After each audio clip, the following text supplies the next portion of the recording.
Emma, do you want to tell us about the management of contracts? Yes, so as I briefly mentioned earlier in the podcast, one of the really key differences under the Act is the introduction of a performance monitoring regime. I should just flag that this part of the new Act is actually not going to be coming into force on the 24th of February, and we don't yet have an implementation date for it, but it will be a significant departure from the position under the existing regulations.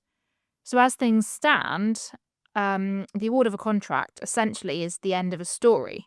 But in contrast, under the Act, certain contracts with a value of over £5 million will be required to have at least 3 published key performance indicators against which the contracting authority will assess the supplier's performance on a yearly basis.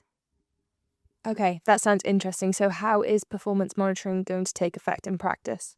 Well, for applicable contracts, the public body will be required to measure the supplier against those published KPIs each year, giving a rating of good, approaching target, requires improvement, inadequate, or other.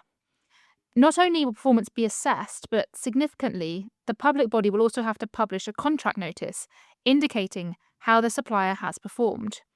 And there's also some other circumstances it's worth touching on in which a public authority will be required to publish a contract notice.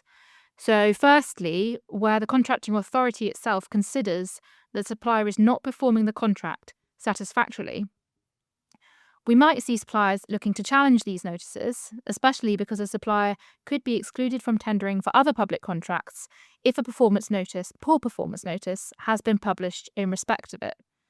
And secondly, a notice will be required where there is a breach of contract which leads to termination, damages, or a settlement agreement.